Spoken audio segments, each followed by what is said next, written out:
नमस्कार, मैं गौरी, देख रहे हैं आप सी न्यूज भारत। वक्त हो चुका है छत्तीसगढ़ बुलेटिन का। छत्तीसगढ़ के इस बुलेटिन में हम बात करेंगे भिलाई की, जहां भाजपाइयों ने किया पश्चिम बंगाल की मुख्यमंत्री ममता बनर्जी का पुतला दहन। साथ ही बात होगी दुर्ग की, जहां वैध प्लॉटिंग पर जिला प्रशासन ने की कार्यवाही। ऐसी तमाम खबरों पर करेंगे विस्तार से चर्चा। खबर भिलाई से है, जहां सुपेला घड़ी चौक पर भाजपाइयों ने पश्चिम बंगाल की मुख्यमंत्री ममता बनर्जी का पुतला दहन किया। इस मौके पर वरिष्ठ भाजपा नेता कन्हैयालाल सोनी, युवा मोर्चा अमित मिश्रा एवं ओबीसी मोर्चा जिलाध्यक्ष भिलाई सुंदरलाल साहू ने कहा कि हाल में ही उच्च न्यायालय का आदेश, जिसमें 2010 से ओबीसी कोटे का जो आरक्षण मुस्लिम समुदाय को दिया गया था, उसे पश्चिम बंगाल सरकार मानने को तैयार नहीं है। भाजपाइयों ने ममता बनर्जी सरकार पर रोहिंग्या मुसलमानों को भारतीय नागरिकता देने का भी आरोप लगाया। इस अवसर पर बड़ी संख्या में भारतीय जनता पार्टी भिलाई जिलाध्यक्ष महेश वर्मा समेत भाजपाई मौजूद रहे। जब से ममता बनर्जी की सरकार बनी है, वो कानून पर भरोसा नहीं करता, अब न्याय पर भरोसा नहीं करती। वो अपना पश्चिम बंगाल में जो सरकार चला रही है, एक अराजकता से चला रही है। वो हिंदू और मुस्लिमों को बांटने का प्रयास कर रही है। देश का सर्वोच्च न्यायालय का भी अपमान करने लग गई है। जो पिछड़ा अभी जो कार्ड खेल रही है, हिंदू और मुसलमानों को लड़ाने का प्रयास कर रहा है। समस्त पिछड़ा वर्ग के जो समाज है, उनको उनके हक को मारने का प्रयास कर रही है। आज देश में जिन्होंने न्याय को दूर करके अपना तानाशाही करने का प्रयास कर रही है, इसी विषय में आज यहाँ पे सुपेला हमारे पूरे राष्ट्रीय पिछड़ा अध्यक्ष के नेतृत्व में, प्रदेश नेतृत्व के आह्वान पे आज भिलाई जिला पिछड़ा वर्ग मोर्चा के नेतृत्व में आज उसकी ममता बनर्जी का पुतला दहन किया गया। जी, आज कार्यक्रम रखा गया था। हमारे प्रदेश नेतृत्व, प्रदेश अध्यक्ष माननीय श्री राकेश चंद्र राजाकर जी के आह्वान पर पश्चिम बंगाल के मुख्यमंत्री श्रीमती सुश्री ममता बनर्जी के द्वारा 5 लाख रोहिंग्या मुसलमानों को ओबीसी के कोटे से उनको ओबीसी का सर्टिफिकेट दिया गया था, और ओबीसी का सर्टिफिकेट भी दिया 2010 से लेकर 2024 तक। सर्टिफिकेट ही नहीं दिया था। अभी मैं एक लिस्ट देख रहा था, 116 पुलिसकर्मियों की भर्ती किया है, उसमें सारे मुस्लिम समुदाय से हैं। तो इस टाइप से हमारे ओबीसी के लोगों का हक मारा जा रहा है। इसलिए माननीय हाई कोर्ट ने उसको निरस्त किया। तो ममता बनर्जी बोलती है कि मैं कोर्ट के आदेश को नहीं मानूंगी। ऐसा तानाशाही मुख्यमंत्री को केंद्र सरकार अविलंब बर्खास्त करे और वहाँ पे राष्ट्रपति शासन लागू करे। 10 से उनको देने का काम चल रहा था। 5 लाख सर्टिफिकेट को अभी निरस्त किया है कोर्ट ने। जैसा कि आपने बताया, मामला आपको जानकारी में था, उसके लिए कैविएट लगा हुआ था। उसका फैसला भी आया है, 4 दिन पहले आया फैसला। 4 दिन पहले फैसला आया है और कोर्ट की फैसला मानने से इनकार कर रही है। सुंदरलाल साहू, ओबीसी जिलाध्यक्ष भिलाई। भारतीय जनता पार्टी राष्ट्रीय प्रदेश नेतृत्व के निर्देश पर भारतीय जनता पार्टी भिलाई जिले के ओबीसी मोर्चा के नेतृत्व में आज सुपेला के घड़ी चौक में पश्चिम बंगाल की मुख्यमंत्री ममता बनर्जी जी का पुतला दहन किया गया।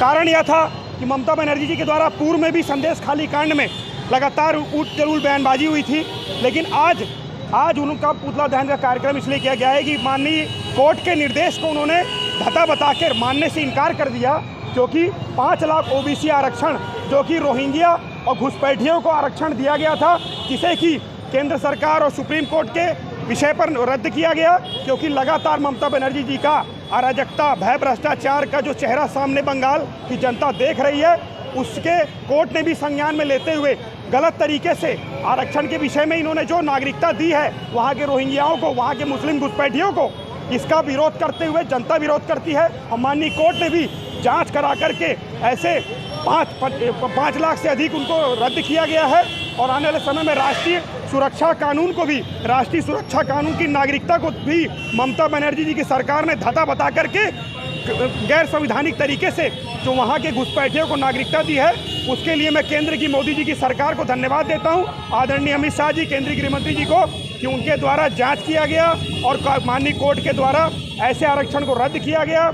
और लगातार ममता बनर्जी जी का जो भयावह चेहरा है वो जनता के सामने आ चुका है।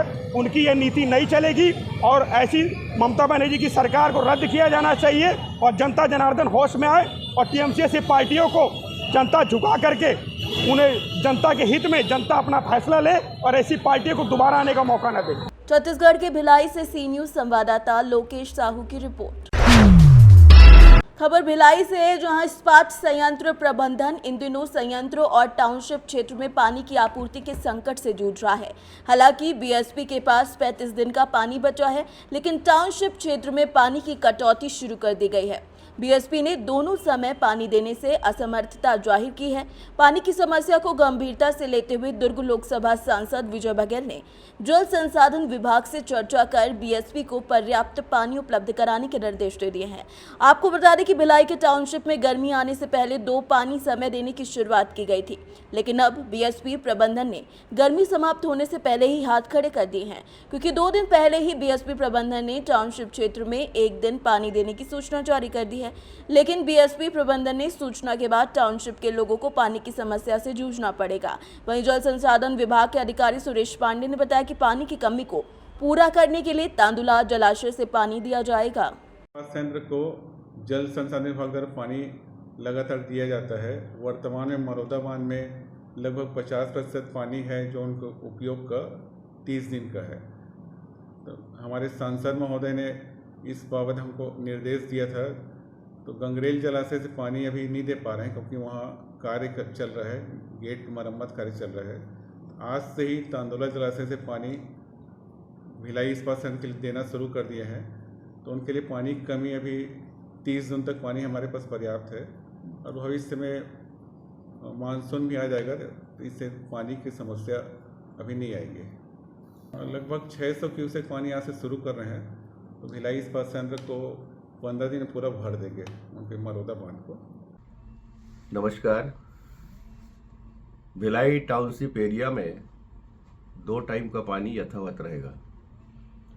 मैं अभी प्रयागराज में यहाँ पर पार्टी के निर्देशों का पालन करने चुनाव प्रचार में आया हूँ। कल मुझे जानकारी लगी कि अब एक ही समय पानी मिलेगा, शाम को पानी मिलना बंद हो जाएगा। मैंने तत्काल भिलाई इस्पात संयंत्र के अधिकारियों से चर्चा की। उन्होंने बताया कि हमारे पास रिजर्व पानी अब कुछ ही दिनों का है और सिंचाई विभाग वाले तांदुला में पानी ना होने के कारण पानी मिलने की असमर्थता जाहिर की है, इसलिए नहीं दे पाएंगे। मैंने तत्काल तांदुला के अधिकारियों से बात की, सिंचाई विभाग के। उन्होंने बताया कि गंगरेल से पानी मिलेगा तभी हम पानी दे पाएंगे। तत्काल मैंने वहाँ पर गंगरेल के एजेंसी से बात की और उन्होंने सहमति दी कि तांदुला को हम पानी देंगे और उसके माध्यम से जो मरौदा टैंक हमारा भिलाई इस्पात संयंत्र का है वहाँ पानी मिलेगा। तो मैंने तुरंत सबको निर्देश किए कि आप लोग कल ही ये सुविधा जारी करिए ताकि इस भीषण गर्मी में हमारे लोगों को राहत मिल सके। और जिस तरह हम 6 मई से जो व्यवस्था चालू कराए थे हम सब मिलकर, वो व्यवस्था यथावत जारी रहे और रोज़ाना शाम को भी पानी मिले। जब तक अंतरिम सुविधा या गर्मी कम नहीं हो जाती तब तक ये सुविधा जारी रहेगी। दुर्ग से सी न्यूज संवाददाता लोकेश साहू की रिपोर्ट। खबर छत्तीसगढ़ के दुर्ग से, जहां अवैध प्लॉटिंग को लेकर प्रशासन एक्शन मोड में आ गया है। दुर्ग के ग्राम पुलगांव में अवैध रूप से प्लॉटिंग किए जाने की जानकारी मिलते ही नगर निगम के राजस्व विभाग का अमला मौके पर पहुंचा और प्लॉटिंग करने के लिए बनाए गए रास्ते नाली स्ट्रक्चर को जेसीबी के माध्यम से ध्वस्त किया गया। आपको बता दें कि अलग अलग बूथ धारकों के नाम से आधारित भूमि पर अवैध प्लॉटिंग कर दी गई थी, जिसकी शिकायत मिलते ही निगम कमिश्नर के साथ एसडीएम मुकेश रावटे की टीम ने कार्यवाही की। और इस पूरे मामले में एक और बड़ी जानकारी सामने ये आई है कि जिस जगह से प्लॉटिंग की जा रही थी उससे लगकर ही शिवनाथ नदी बहती है। हाँ सर, बताइए कल अवैध प्लॉटिंग के मामले में कार्रवाई की गई है, निगम के साथ राजस्व विभाग की टीम भी संयुक्त रूप से गई थी। हाँ, नगर निगम दुर्ग क्षेत्र अंतर्गत सीमा में रेरा के पास भी कंप्लेंट किया गया था, वहाँ से भी सूची आई थी। चूँकि अभी बिक्री नहीं हुई, परंतु प्लॉटिंग के उद्देश्य से रोड वगैरह बनाए जा रहे थे, जिस पर नगर निगम और प्रशासन के द्वारा संयुक्त रूप से कार्रवाई की गई है। सर, इसमें रेरा के तहत परमिशन नहीं लेने की जानकारी भी सामने आई है, किसका था प्लॉटिंग, कौन कर रहा था? देखिए, इसमें बहुत सारे लोग अलग अलग कृषक हैं जिनके द्वारा किया जा रहा था। और अभी चूँकि एक भी बिक्री नहीं हुई है, परंतु उद्देश्य चूँकि रोड रास्ता यदि बनाते हैं तो विदाउट अप्रूवल आप किसी प्रकार का निर्माण न करें, जिसके लिए रेरा का विशेष सख्त हिदायत है। और इसके तारतम्य में कार्रवाई की गई है। दुर्ग छत्तीसगढ़ से सी न्यूज संवाददाता लोकेश साहू की रिपोर्ट। खबर छत्तीसगढ़ के दुर्ग से है, जहां मंत्री यादव हत्याकांड का खुलासा हो गया है। चाचा ने बोला था छोड़ने का नहीं निपटाना है, उसे भतीजे ने मौका मिलते ही चाकू से गोद कर मार डाला। जी हां, पार्किंग ठेकेदार राम यादव उर्फ मंत्री यादव की हत्या की गुत्थी को पुलिस ने सुलझा दिया है। मामले में पुलिस ने 3 आरोपियों को गिरफ्तार किया है। घटना कोतवाली थाना क्षेत्र की है। इस पूरे मामले पर एसपी जितेंद्र शुक्ला ने क्या कुछ बताया, आइए आपको सुनाते हैं। करीब 8 साढ़े 8 बजे के आसपास गंजपारा में एक चाकूबाजी की घटना हुई, जिसमें मंत्री यादव नाम के व्यक्ति के बाद में अस्पताल ले जाने पे मृत्यु हो गई थी। उसमें उसके तात्कालिक बयान के आधार पे जो संदेही थे अक्षत दुबे, चंदू दुबे, इन लोगों की जांच पड़ताल इनके बारे में शुरू किया गया। तो वहाँ से पता चला कि मतलब और घटनास्थल के आसपास पूछताछ हुई तो 4 लोगों का शुरुआत में नाम निकल कर आया जिन्होंने घटना कारित की थी। अक्षत दुबे, चंदू दुबे, शुभम पंडित और वंश राजपूत। इन चारों की सरगर्मी से तलाश शुरू की परसों रात से ही, और कल शाम तक हमने उसमें से 2 लोगों को अरेस्ट कर लिया था कल शाम रात में, जिसमें से अक्षत दुबे को हमने सेक्टर 9 से अरेस्ट किया, वंश राजपूत को तालपुरी से, और जो शुभम शर्मा है वो उसको बागनदी बॉर्डर से हमने अरेस्ट किया है। और आज उसको रिमांड पे लेकर हम उसको पेश कर रहे हैं। साथ ही उनसे अरेस्टिंग के बाद जो घटना के बारे में जानकारी मिली तो उसमें ये पता चला है कि जो अक्षत दुबे और चंदू दुबे के चाचा है अजय दुबे, उसके साथ मंत्री यादव की पुरानी जो थोड़ा वैमनस्यता थी, उसके कारण अजय दुबे जो अभी हाल फिलहाल में 5-6 महीने से जेल में था पिछली घटना के कारण, जिसमें उसको चोट भी लगी थी और बाद में अपराध दर्ज करके उसको जेल में भेजा गया था। उसके लिए वो मंत्री यादव को जिम्मेदार मानता था और मंत्री यादव को सबक सिखाने के लिए उसने अपने बेटे और भतीजों को बोल के रखा था। उसी तारतम्य में इन लोगों ने ये घटना कारित की है। उस दिन मंत्री यादव को वो भट्टी के पास दारू लेते देखते ही लोगों ने तत्काल वो प्लान बनाया और उन चारों ने मिलकर उस घटना को कारित किया, जिसमें अक्षत दुबे ने उसको चाकू से कई बार प्रहार किया था। सर कुल कितने फरार हैं? अभी तक तो 5 आरोपी हैं, 4 ये जो घटना के समय थे और एक अजय दुबे जिसने पूरा इसके लिए प्लानिंग की। सर अजय दुबे मृतक और अजय दुबे पूर्व में शायद बस स्टैंड पे ठेकेदारी में आपस में एक साथ ही काम करते थे। बाद में उन दोनों का आपस में विवाद हुआ, जिसके कारण कुछ महिलाओं को से संबंधित अपराध अजय दुबे के खिलाफ दर्ज हुए, जिसमें वो करीब 5-6 महीने के आसपास जेल में रहा है और भी 1 महीने पहले छूट कर आया था। सर गंज पर हाँ, काफ़ी लोगों ने पुलिस को काफ़ी घटना के बारे में उन्हीं से बहुत सारी जानकारी मिली है और उन्हीं से ये आइडेंटिफाई हुआ कि कितने लोग थे वहाँ पे। और क्योंकि मृतक ने चाकू मारने वालों का ही नाम बताया, चंदू दुबे और अक्षत का। बाकी और कौन कौन साथ में तो वहाँ से दुकान से के आसपास वहाँ पे जो लोग मौजूद थे उससे पुलिस को पता। सर एक मास्टरमाइंड बेसिकली घटना के बाद हमने मतलब जो जांच पड़ताल जारी शुरू की, जो पुलिस में बेसिकली होता है कि मतलब उनके सोशल जो मैसेजिंग नेटवर्क ऐप होते हैं उस पर उनकी डिटेल क्या है, तो सभी लोगों के इंस्टा या फेसबुक पे चैट्स और ये सब दिखी, तो उस पर एक तरीके का वो दिख रहा था कि मतलब वो लोग थोड़ा सा टारगेटेड या वो कुछ प्रयास कर सकते थे और उससे संबंधित चैलेंज या धमकियाँ जैसा कुछ मैसेजेस उसमें पड़े हुए थे, जिसके सहारे ये पता चलने के बहुत आसान हो गया कि किन लोगों ने इस घटना को कारित किया। छत्तीसगढ़ दुर्ग से सी न्यूज संवाददाता लोकेश साहू की रिपोर्ट। खबर छत्तीसगढ़ के दुर्ग से, जो मोहन नगर थाना क्षेत्र अंतर्गत जवाहर नगर में नवविवाहिता के फांसी के फंदे पर झूलने से क्षेत्र में सनसनी फैल गई। मामला दहेज प्रताड़ना का बताया जा रहा है। मिली जानकारी के मुताबिक मृतका अर्पिता राजपूत की शादी सौरभ राजपूत के साथ महज 11 महीने पहले ही हुई थी। मृतका के पिता आर.के. सिंह का कहना है कि उनकी बेटी अर्पिता को शादी के कुछ महीने बाद से ही ससुराल वालों के द्वारा प्रताड़ित किया जा रहा था। अर्पिता ने गुरुवार की रात को अपनी जीवन लीला समाप्त कर ली। अर्पिता के पिता का यह भी कहना है कि उनकी बेटी ने आत्महत्या नहीं की बल्कि उसकी हत्या कर दी गई है। दुर्ग मोहन नगर थाना प्रभारी आकांक्षा पांडे ने कहा कि पूरे मामले की छानबीन की जाएगी। ये है, हम लोग नुआपड़ा उड़ीसा से रहते हैं। मैं राजकुमार सिंह ठाकुर, मेरा लड़की अर्पिता राजपूत सौरभ राजपूत के साथ में दुर्ग जवाहर नगर में मैरिज हुआ था। कब हुई थी सर मैरिज? ये जस्ट 28 जून 28 जून सर ये अरेंज मैरिज थी कि लव मैरिज? ये अरेंज मैरिज थी। परिवार वालों के जी जी जी जी दोनों। फिर ऐसी क्या परिस्थितियाँ बनी कि आज? और यही ये क्या महिंद्रा रिजॉर्ट में शादी हुआ था जी। और उसके बाद में फिर शादी का 2-3 महीना के बाद में फिर वो तो डाउरी टॉर्चर चालू हुआ। कितने की दहेज की मांगनी है? ये 25 लाख दो 25 आपके लाख द्वारा जब शादी हुई थी तो कुछ दहेज दिया गया? दहेज दिया गया था, सोना दिया गया था, सब चीज़ दिया गया था, जो जैसा चाहिए जैसा वो होता है वो सब पूरा डिमांड फुलफिल किया गया था। और शादी के समय में और कोई डिमांड नहीं है हमारा, और कोई डिमांड नहीं है, ऐसे वो लोग बोलते थे। लेकिन उसका 2-3 महीने के बाद में वो लोग शुरू कर दिए कि भाई हमारा वो 25 लाख हमको शादी में खर्च किए हैं वो दो।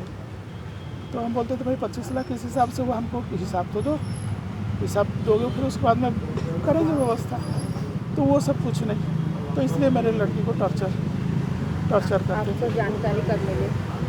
जानकारी ये जो डेथ हुआ वो जानकारी हमको कल रात को मिली। आपको क्या लग रहा है, क्या है? ये तो क्लियरली मर्डर है मैडम, क्लियरली मैडम है। फॉरेंसिक अभी वो फर्स्ट टीम जो डॉक्टर्स का वो तो बोले कि हमसे नहीं हो पा रहा है तो इसलिए फॉरेंसिक को बुलाए, और वो तो पूरा क्लियरली मर्डर है।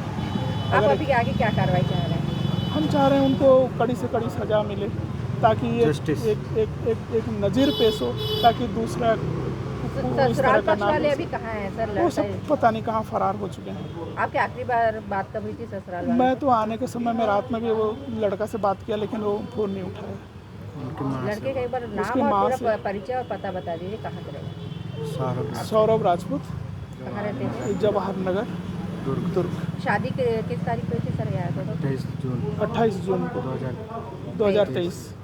क्या करता है लड़का, क्या करता है? लड़का गवर्नमेंट एम्प्लॉई है, कौन से विभाग में? ये सिंचाई विभाग में कहाँ पे पदस्थ क्लर्क है, ये दुर्ग में है। महिला जो एक्सपायर हो चुकी, क्या कुछ मामला और क्या लग रहा है उसमें प्रथम दृष्टिया? देखिए, थाने में अभी 0 में मर्ग कायम हुआ है। महिला नवविवाहिता थी, 1 साल लगभग होने वाली हैं इसकी शादी को। तो ये हमारे पास सूचना आई है, और इसका कोतवाली में, क्योंकि दुर्ग हॉस्पिटल में जब इसे लाया गया तो ये ब्रॉड डेड थी, मतलब ऑलरेडी मृतक घोषित इन्हें किया गया था। तो कोतवाली में इसमें 0 में मर्ग कायम किया गया था। उसके बाद जैसे ही हमारे पास सूचना आई है, हमने इसे जांच में ले लिया है। अभी पोस्टमार्टम चल रहा है, उसके बाद जैसे रिपोर्ट आती है उस हिसाब से हम कुछ कह पाएंगे। अभी विवेचना में जारी है ये। कितने बजे बरामद हुआ है या क्या कारण? ऐसा कुछ तो अभी तक बरामद नहीं हुआ है। हम इसकी, जैसे मैंने अभी कहा, अभी इन्वेस्टिगेशन जारी है। हमारे पास जैसे ही सूचना आई है हम यहाँ पहुँचे हैं, और उसके बाद हम। घटना कितने बजे की है और परिवार का क्या कहना है? घटना कल रात की है, करीब 8 से 9 बजे के बीच में। परिवार वाले अपना बता रहे हैं कि वो बाहर रहते हैं, और जैसे ही वो यहाँ आए हैं हॉस्पिटल में शिफ्ट किया गया पहले, और उसके बाद यहाँ पे मैंने जैसा कहा कि आगे की कार्रवाई चल रही है। दहेज वाला एंगल सामने आ रहा है, कह रहे हैं कि उनके पिताजी 25 लाख रुपए की डिमांड की थी, हमने मना किया, हम अपनी बच्ची को लेने गए और उन्होंने जाने नहीं दिया। इस पर क्या कुछ अभी कुछ पता चला? इसी विषय पे जांच जारी है, इन्वेस्टिगेशन करते हैं, जो फैक्ट सामने आते हैं उस हिसाब से हम फिर आगे प्रोसीड करेंगे। सास ससुर क्या मौजूद है यहाँ पे फिलहाल? अभी फिलहाल तो मौजूद नहीं है, जैसे ही वो आते हैं हमसे पूछताछ करेंगे। Thank you. छत्तीसगढ़ के दुर्ग से सी न्यूज संवाददाता लोकेश साहू की रिपोर्ट। फिलहाल के लिए छत्तीसगढ़ बुलेटिन में बस इतना ही। देश दुनिया की बड़ी खबरों के लिए देखते रहिए सी न्यूज भारत।